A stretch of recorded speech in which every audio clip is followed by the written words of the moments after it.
இயேசுவே இயேசுவே இதயராஜனே, எந்த அன்பு ஆண்டவரே, அருமை ரட்சகரே. இயேசுவே இயேசுவே இதயராஜனே, எந்த அன்பு ஆண்டவரே, அருமை ரட்சகரே. இயேசுவே இயேசுவே இயேசுவே, என் அன்பு ஆண்டவரே, என் அருமை ரட்சகரே. அப்பா, இதோ உமது பரிசுத்த நாமம் மகிமைப்படுவதாக. தகப்பனே, அதற்காக அழைத்தவரே, உம்முடைய ஆற்றலினாலும் பலத்தினாலும் வல்லமையினாலும் என்னை நிரப்பி உம்முடைய கிருபையை நிறைவேற்றி கொண்டிருக்கிறவரே, உமக்கு நன்றி செலுத்துகிறேன். உமக்கே மகிமை உண்டாவதாக சுவாமி. ஆம், என் ஆண்டவரில் பிரியமானவர்களே, ஜீவ வார்த்தை, தேவனுடைய ஜீவ வார்த்தை வெளிப்படுகிறதான இந்த அற்புதமான வேளையிலே உங்களை சந்திப்பதற்கும் அவருடைய ஜீவ வார்த்தைகளை கேட்பதற்கும் அழைத்திருக்கிற என் தேவனாகிய ஆண்டவருக்கு என் இருதயத்தின் ஆழத்திலிருந்து நிறைந்த நன்றியை செலுத்துகிறேன். அத்தகைய அற்புதமான இந்த சூழலிலே உங்களுடைய இருதயங்களிலே, எண்ணங்களிலே, சிந்தனைகளிலே, உங்கள் வாழ்க்கையின் தேவைகளின் மத்தியிலே என்ன தேவைகளோடு நீங்கள் தேவனை தேடிக்கொண்டிருக்கிறீர்களோ, தேவனுடைய வார்த்தையை நாடிக்கொண்டு நிற்கிறீர்களோ, தேவனுடைய வார்த்தை எனக்கு அற்புதம் செய்யுமா, அதிசயத்தை செய்யுமா, ஆச்சரியங்களை நிகழ்த்துமா என்று எதிர்பார்த்து கொண்டிருக்கிறீர்களோ, அத்தனை சூழ்நிலைகளின் நிகழ்வுகளையும் என் தேவனும் கர்த்தரும் ராஜனுமாயிருக்கிற ஆண்டவருடைய திருக்கரத்திலே ஒப்புக் கொடுக்கிறேன். இரக்கம் உள்ள தகப்பனே, இரக்கம் நிறைந்த ஆண்டவரே, அளவில்லாத நேசம் உடைய கர்த்தாவே, இதோ உமது ஜனங்கள் அப்பா,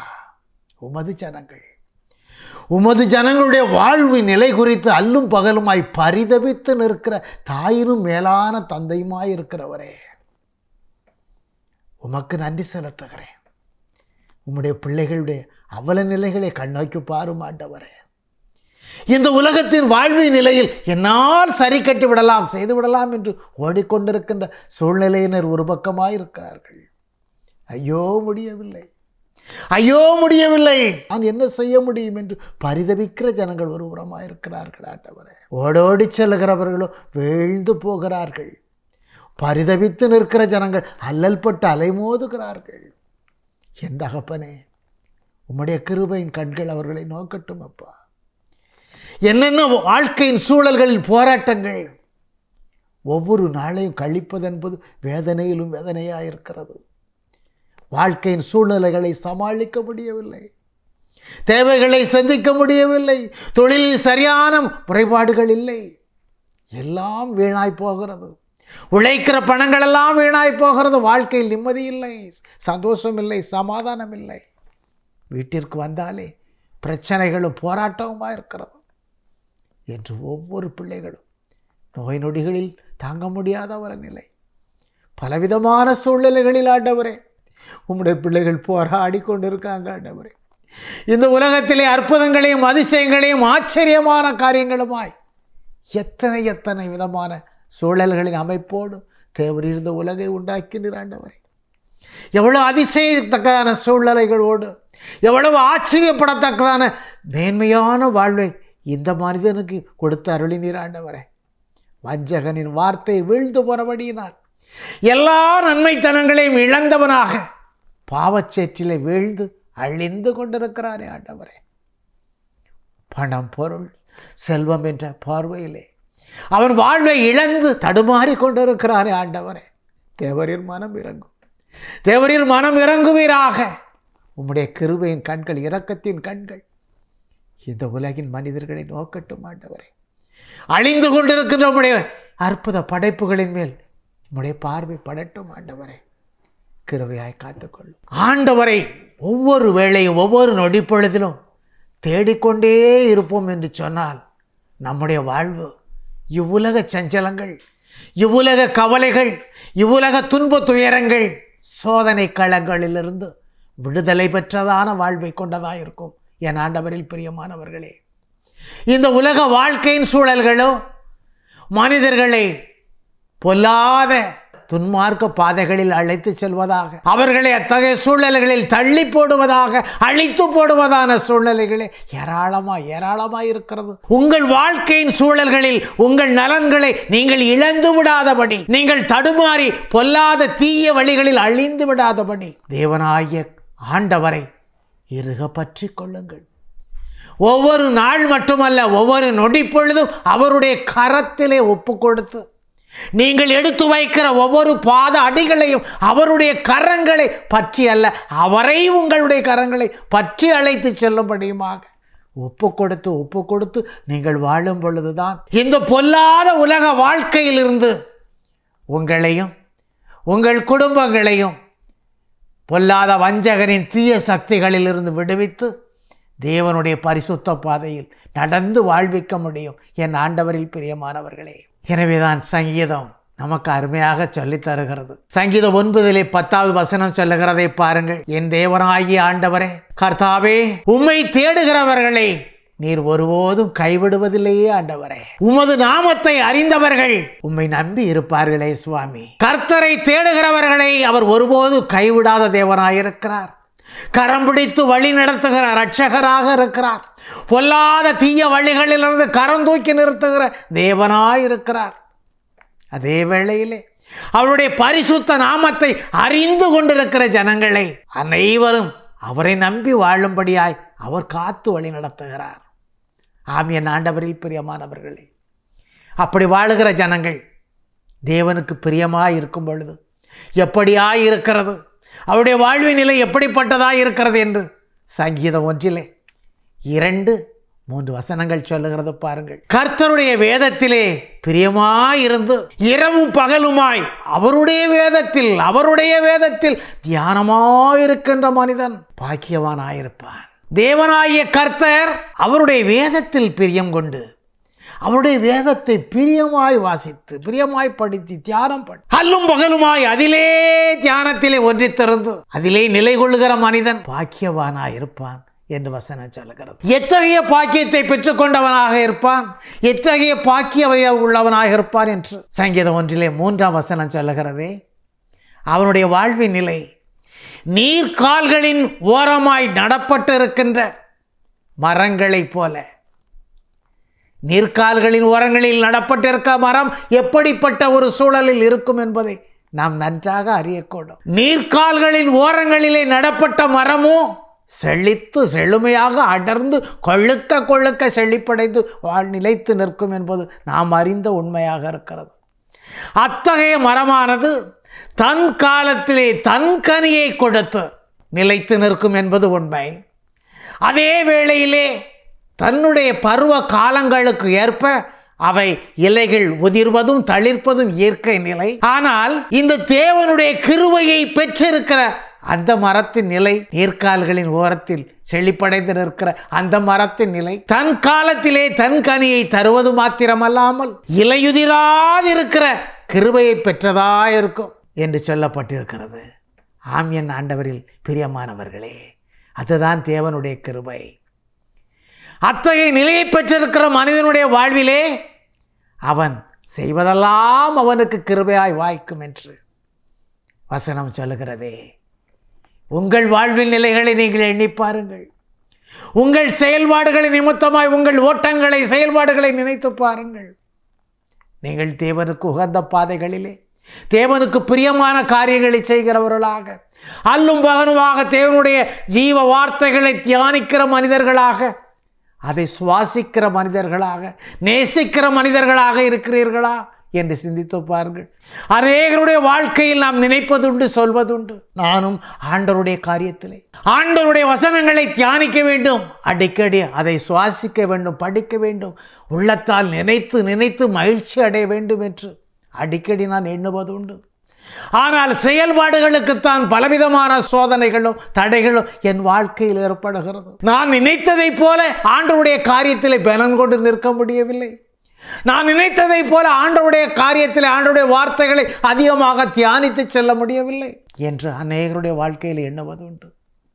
அனைத்தும் உங்களுடைய பலத்தால் அல்ல, தேவனுடைய கரத்திலே நீங்கள் எண்ணுவதற்கு முன்னாக அறிந்திருக்கிற அற்புத கிருபையுள்ள ஆண்டவருடைய கரத்திலே ஒப்புக்கொடுங்கள். ஆண்டவரே, இந்த வேளையை நான் உம்முடைய கரத்தில் ஒப்புக் கொடுக்கிறேன். உம்முடைய வார்த்தைகளை நான் படிப்பது மாத்திரமல்லாமல் என் கண்களில் படுகின்ற வார்த்தைகளுடைய அற்புத அதிசய அர்த்தங்கள் அனைத்தும் என் இருதயத்தில் ஆழமாய் பதிந்திருந்து அதிலே என் தேவனுடைய வார்த்தை செயல்பட்டு தேவரீர் என்னோடு பேசுவதாக இருக்கட்டும். ஆண்டவரே, அதனுடைய அர்த்தங்களை என் இருதயம் முழுமையாக அறிந்துணர்வதாக இருக்கட்டும். அதை முழுமையாய் தியானித்து உமக்குள் அந்த சுவாசங்கள் எழும்பட்டும். ஆண்டவரே, உமக்குள் பிரியமானதாய் என் உடல் உள்ள பலன்கள் அனைத்தும் நிரம்பட்டும் ஆண்டவரே என்று அவரிடத்தில் ஒப்புக்கொடுங்க. அப்பொழுது அவர் உங்களை முழுமையாய் பயன்படுத்துவார், முழு உள்ள ஆற்றலோடு பயன்படுத்துவார். உங்கள் முழு பலன்கள் அனைத்திலும் மேலாய் அவருடைய கிருபையால் நிரப்பி செயல்படுத்துவார். என் ஆண்டவரில் பிரியமானவர்களே, எனவே ஆண்டவரை அறிய வேண்டும், அன்பு தேவனை உணர வேண்டும்.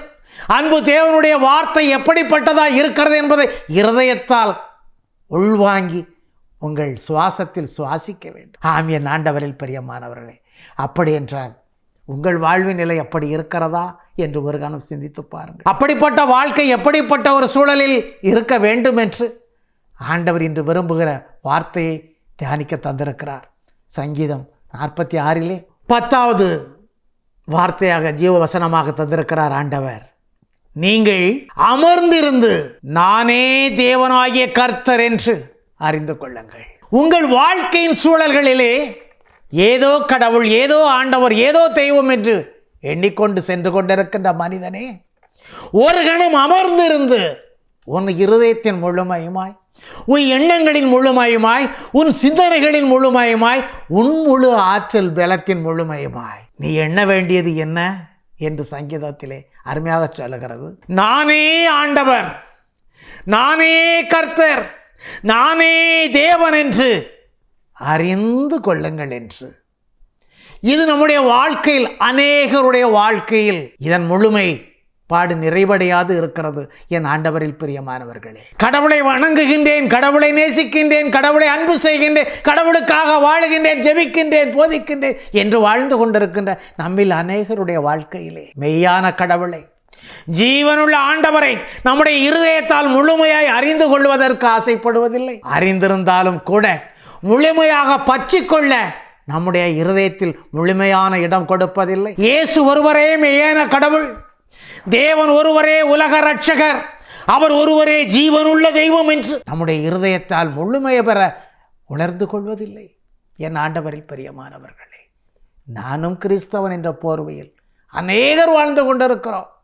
கிறிஸ்தவன் என்று சொல்லிவிட்டால், கிறிஸ்தவள் என்று சொல்லிவிட்டால் எல்லாமே ஒன்றாகிவிடும் என்று நினைத்து கொண்டு வாழ்வின் நிலைகளை இழந்து விடாதீர்கள். என் ஆண்டவரில் பிரியமானவர்களே, பிற மதத்தை சேர்ந்த சகோதர சகோதரிகள் கூட இயேசுவால் தான் எல்லாம் கூடும் என்று அறிந்த மாத்திரத்திலே எப்படி 12 ஆண்டுகளாக இரத்த போக்கினால் அவதிப்பட்ட அந்த ஸ்திரியானவள் இயேசுவால் எல்லாம் கூடும், இயேசு ஒருவரே அற்புதங்களை செய்கிறவர், இயேசு ஒருவரே அதிசயங்களை நிகழ்த்துகிற ஆண்டவர், இயேசுவை கண்டால் போதும், தொட்டால் போதும் என்று அறிந்த மாத்திரத்திலே நான் அவருடைய வஸ்திரத்தை எப்படியாயிலும் தொடுவேன் என்று உள்ளத்தில் இருமாப்போடு விசுவாசத்தின் உச்ச நிலையிலே அவள் தொட்டாள். விசுவாசத்தோடு அவள் நலனை பெற்றாளோ, அதே போல பிரமத சகோதரர்கள் கூட இயேசுதான் விடுதலை தருகிற ஆண்டவர் என்று அறிந்த மாத்திரத்திலே உடல் உள்ளமெல்லாம் அஞ்சியவர்களாக, நடுங்கியவர்களாக, பயந்தவர்களாக தேவனுடைய திருச்சமூகத்திலே சரணாகதி அடைகிறார்கள். தேவனை முழுமையாக இருதயத்தில் சுதந்திரித்துக் கொள்ளுகிறார்கள். வாழ்க்கையில் எல்லா சூழல்களிலும் விடுதலையை பெற்றுக் கொள்ளுகிறார்கள், அற்புதங்களை கண்டடைகிறார்கள். என் ஆண்டவரில் பிரியமானவர்களே, ஆனால் கிறிஸ்தவர்கள் நாங்கள் ஆண்டவரை அறிந்திருக்கிறோம், ஆண்டவரை ஏற்றிருக்கிறோம், ஆண்டவர் எங்களுக்கு தெய்வமாய் இருக்கிறார் என்று வாழ்ந்து கொண்டிருக்கிறார். அநேகருடைய வாழ்க்கையிலே நானே தேவன் என்று, நானே தெய்வம் என்று, நானே கர்த்தர் என்று நீங்கள் அறிந்து கொள்ளுங்கள் என்று ஆண்டவர் சொல்லுகின்றாரே. எவ்வளவாய் அறிந்திருக்கிறீர்கள் என்று உங்கள் இருதயத்தை தொட்டு பாருங்கள். என் ஆண்டவரில் பிரியமானவர்களே, உங்கள் துன்பங்களும் துயரங்களும் வேதனைகளும் உங்களை நொறுக்கி கொண்டிருக்கிறது, அச்சுறுத்தி கொண்டிருக்கிறது என்று வாழ்க்கையில் நிலைந்து துவண்டு போய் நிற்கிறீர்களா? ஏன் அஞ்சுகிறீர்கள்? ஏன் பயப்படுகிறீர்கள் என்று தேவனுடைய வார்த்தை உங்களுக்கு முன் நிற்கிறதே. எசேயா புத்தகத்திலே 41ஆம் அதிகாரத்தில் 10வது ஜீவ வார்த்தை உங்களுக்கு சொல்லுகிறது, நீ பயப்படாதே, நீ பயப்படாதே, நான் உன்னுடனே இருக்கிறேன் என்று தேவனுடைய வார்த்தை உனக்கு சொல்லுகிறதே. ஜீவ வார்த்தை உனக்கு சொல்லுகிறதே, திகையாதே மகனே மகளே, நானே உன் தேவனாகிய கர்த்தர், நானே உன்னை வாழ்விக்கின்ற தேவன், நானே உனக்காக ரத்தம் சிந்தி பரிகாரியாக வந்த மகிமை உள்ள தெய்வம், என்றையன்றி உனக்கு வேறு தெய்வம் உண்டோ என்று நிற்கிற தேவன் சொல்லுகிறார், நான் உன்னோடு இருக்கிறேன் மகனே, நான் உன்னோடு இருக்கிறேன் மகளே.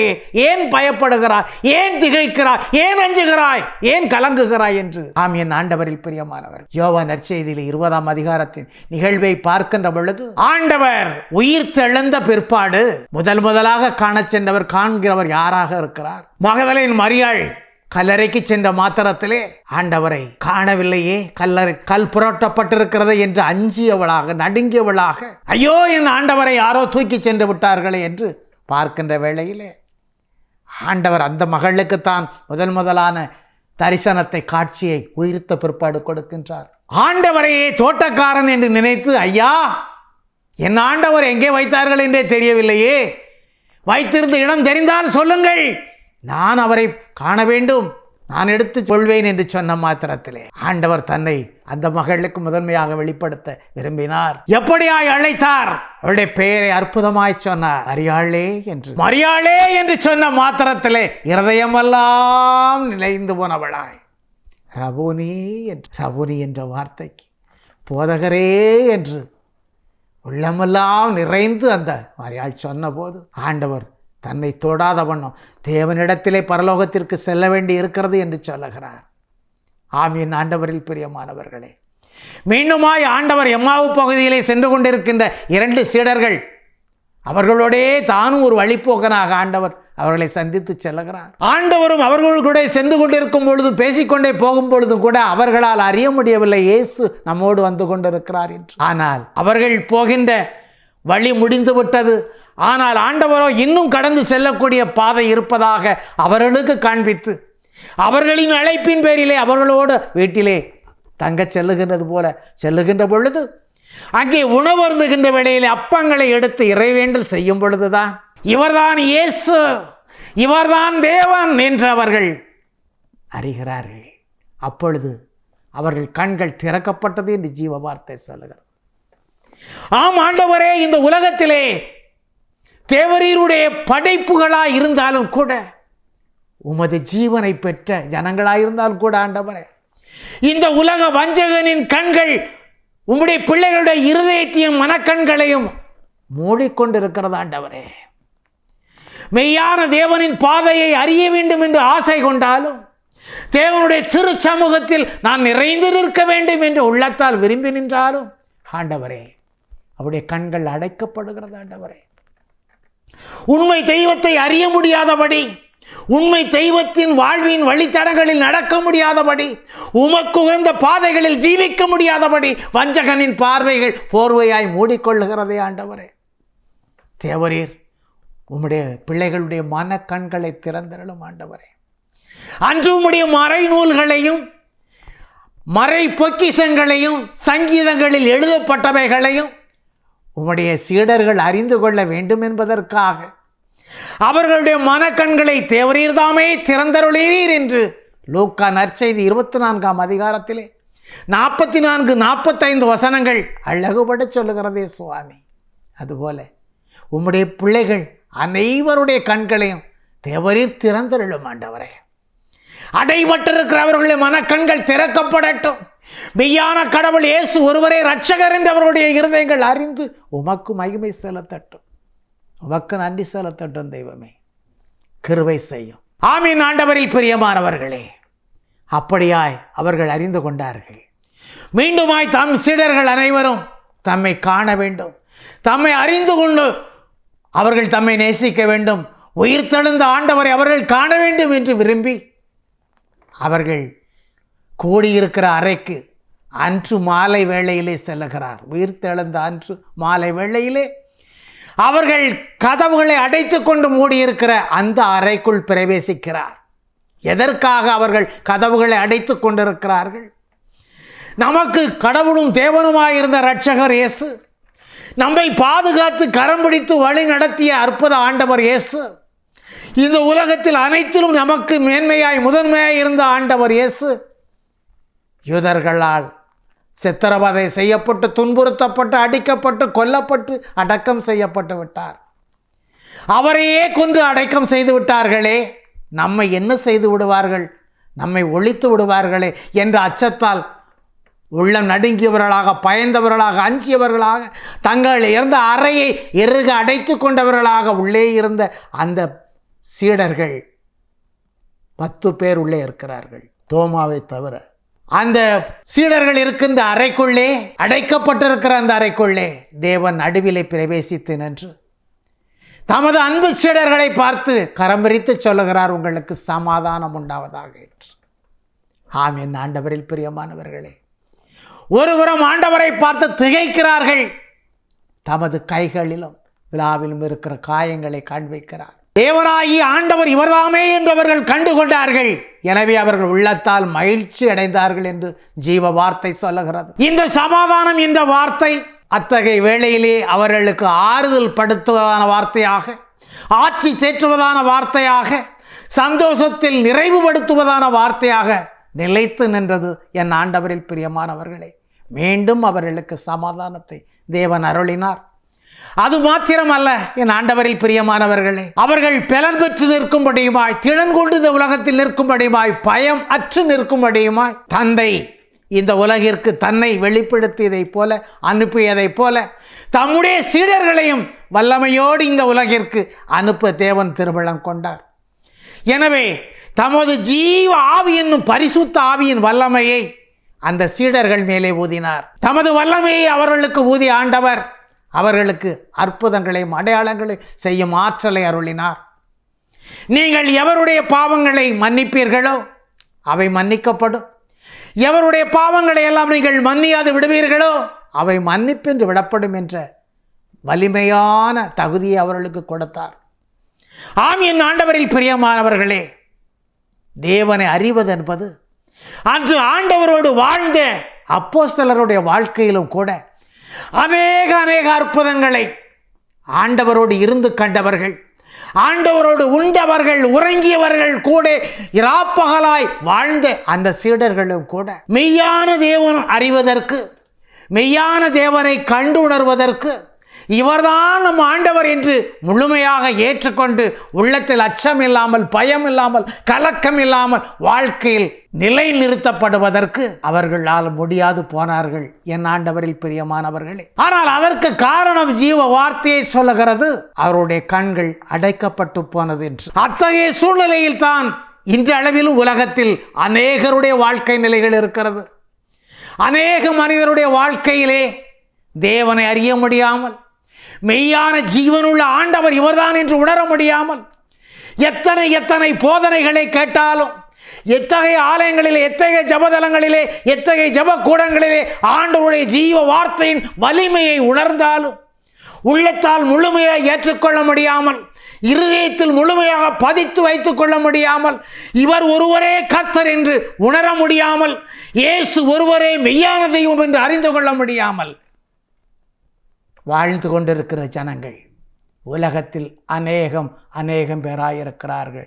என் ஆண்டவரில் பிரியமானவர்களே, அன்றைய காலத்தில் தேவனுடைய வார்த்தைகளை அதிகமாய் எடுத்துச் சொல்வதற்கு, அதிகமாய் போதிப்பதற்கு ஏற்ற இடங்களோ நபர்களோ இல்லாது இருந்தபடியாக இருந்தது. ஆனால் இன்று மூலைக்கு மூலை, சந்துகளுக்கு சந்துகள், தெருக்களுக்கு தெருகள், வீடுகளுக்கு வீடுகள் என்று சொல்லக்கூடிய அளவிற்கு தேவனுடைய வார்த்தை அலங்கரித்து சொல்லப்படுகிறது, ஆற்றலோடு வலிமையோடு வெளிப்படுத்தப்படுகிறது. இன்றளவிலும் நான் தேவனுடைய வார்த்தையை அறியாதிருக்கிறேன், தெரியாதிருக்கிறேன், உணராதிருக்கிறேன், ஏற்றுக்கொள்ளாதிருக்கிறேன் என்று சொன்னால் தேவனுடைய சந்நிதியிலே அவருக்கு முன்பாக நீங்கள் இழந்து இருக்க தகுதி இழந்து போவீர்கள். என் ஆண்டவரில் பிரியமானவர்களே, ஆண்டவரை தேடுகிறவர்கள் ஆண்டவரை கண்டடைவார்கள் என்று சொல்லப்படுகிறது. ஆண்டவருடைய சீடர்களும் கூட ஆண்டவர் தமது பாடுகளுக்கு முன்னதாகவே 3 முறையாக தன்னுடைய பாடுகளின் நிலையை தான் கயவர்கள் இடத்திலே ஒப்படைக்கப்பட போகிறேன் என்ற நிலையை விளக்கமாக எடுத்து சொல்லியும் அறியாதவர்களாக சீடர்கள் உணராதவர்களாகத்தான் வாழ்க்கையில் இருந்தார்கள். என்றும் அதே சூழ்நிலையில் வாழ்ந்து கொண்டிருக்கின்ற மனிதர்களே, விழித்தெழுங்கள். தேவனுக்காய் எழுந்து அவருடைய பாதையில் பிரவேசிக்க ஆசைப்படுங்கள். அப்பொழுது உங்களை பரிசுத்த ஆவியானவர் தாமே கரம் பிடித்து உந்துதலோடு உங்களை தேவனுடைய கரத்திலே ஒப்படைத்து வழி நடத்துவார். அதற்காக உங்கள் முழு உள்ளத்தோடு நீங்கள் ஆசை கொண்டவர்களாக, உங்கள் உள்ளத்தால் இருதயத்தால் நிறைத்திருந்து நிலைந்திருந்து மெய்யான கடவுள் தேவன் ஒருவரே என்று முழு இருதயத்தால் நீங்கள் அறிந்து கொள்ளுங்கள் என்று சங்கீதத்தின் வார்த்தையின்படி தேவனை அறிந்து கொள்ளுங்கள். அவர் கரத்திலே உங்கள் தேவைகளை, உங்கள் விண்ணப்பங்களை, உங்கள் எதிர்பார்ப்புகள் அனைத்தையும் ஒப்புக்கொடுங்கள். அப்பொழுது தடையில்லாத அற்புதங்களை, முடக்கப்படாத விசுவாசத்தின் கிருபையை நீங்கள் நிறைவாய் பெற்றுக்கொள்வீர்கள். அத்தகைய வலிமையுள்ள தெய்வம், ஜீவனுள்ள ஆண்டவர், மகிமையுள்ள தேவனாகிய கர்த்தரிடத்திலே உங்களுடைய இருதயத்தின் வேண்டுதல்கள், நீங்கள் என்னென்ன வேண்டும் என்று வல்லமையுள்ள கடவுள் இடத்திலே ஒப்பு கொடுக்க வேண்டும் என்று விரும்புகிறீர்களோ அனைத்தையும் நான் அறிந்திருக்கிறேன், நான் உணர்ந்து கொண்டேன். இயேசுவே கடவுள் என்று, இயேசு ஒருவரே ஆண்டவர் என்று, இயேசு ஒருவரே ஜீவனுள்ள தேவன் என்று நான் அறிந்திருக்கிறேன் என்று முழு இருதயத்தோடு, முழு உள்ள ஆற்றல் பலத்தோடு அவருடைய கிருபையில் பாதத்தில் சரணடைந்த பிள்ளைகளாக அவருடைய கரத்திலே ஒப்பு கொடுத்து ஜெபியுங்கள். ஜெபிப்போமா? கிருபையும் இரக்கமும் அளவில்லாத நேசமும் உடைய நல்ல தகப்பனாகிய என் ஆண்டவரே, என் தகப்பனே, என் இரட்சகரே, அப்பா, இதோ உமது பிள்ளைகள் ஆண்டவரே, இந்த உலகத்திலே இந்த பிள்ளைகளை நீர் படைக்கும் பொழுது அதுவும் உமது ஜீவனை ஊதி ஆண்டவரே, உம்மை போல உமது அழகு திருச்சாயலின்படி இந்த மனிதர்களை நீர் படைத்து, இந்த மனிதனை உமக்கென்று நீர் படைத்தீர், உமக்கென்று தாமே படைத்தீர் என்று ஜீவ வார்த்தை சொல்லுகிறது ஆண்டவரே. அவன் உமக்கு இல்லாது போனான் என்றிருந்தும் நீர் அவனை தேடி சென்ற மாத்திரத்திலே அவன் உமக்கு உகந்தவனாக இல்லை என்று நீர் அறிந்து கூட அவனை நீர் ஒருங்கே விட்டு விடவில்லை ஆண்டவரே. அவன் வாழ வேண்டும், அவனை வாழ்விக்க வேண்டும், அவனை எந்த சூழ்நிலையிலும் அழிந்து விடாதபடி பாதுகாத்து பரிசுத்த நிலைக்கு கொண்டு வர வேண்டும் என்று பரிசுத்த பரலோக தேவனின் திருக்கரத்தில் ஒப்பு கொடுப்பேன் என்று உமது தந்தைக்கு நீர் வாக்கு கொடுத்தபடியினாலே உமது பரிசுத்த உடலை, பரிசுத்த இரத்தத்தில் கடைசி சொட்டு வரையில் இந்த பூமியிலே சிந்தினீரே சுவாமி. இதை இந்த உலகத்தில் உள்ள ஒவ்வொரு மனிதனும் அறிந்து உணர்வானாக. தேவன் சிந்திய இரத்தத்தின் நிலை கல்வாரி சிலுவையிலே கடைசி சொட்டு ரத்தம் உமது இரத்தத்தினால் உண்டாக்கப்பட்ட இந்த மனிதர்கள் அறியட்டும் ஆண்டவரே. கடைசி சொட்டு நீரும் கூட இந்த நிலத்தில் விழுந்து போனதே இந்த மனிதன் வாழ்வு பெற வேண்டும், இந்த மனிதன் இந்த பூ உலகில் பாவங்களிலிருந்து கழுவி மீட்பு பெற வேண்டும் என்று உம்முடைய திருவிழா நிறைவேறட்டும் ஆண்டவரே. அதற்கு உகந்த பாத்திரவான்களாய் இந்த மனிதர்களை என் தேவன் தாமே கழுவி பயன்படுத்தும் ஆண்டவரே. அப்படியாய் நீர் சேர்த்து தேவரீர் ஒருவரே மெய்யான கடவுள் என்று, தேவரீர் ஒருவரே ஆண்டவர் என்று, தேவன் ஒருவரே ஜீவனுள்ள தெய்வம் என்று இந்த உலக ஜனங்களெல்லாம் அறிந்து அவர்கள் இருதயத்தால் முழுமையாக உம்மை அறிந்து கொண்டு உம்மை ஏற்றுக்கொண்டு உம்மையே தகப்பனாய் பற்றி கொள்ளக்கூடிய கிருபை நீர் கொடுத்த ஆசீர்வதி. உம்மை அல்லாது வேறு யாரால் முடியும் சுவாமி? தேவரீர் அப்படி செய்வதற்காக என் இருதயத்தின் ஆழத்திலிருந்து உமக்கு நன்றி செலுத்துகிறேன். ஆமென்.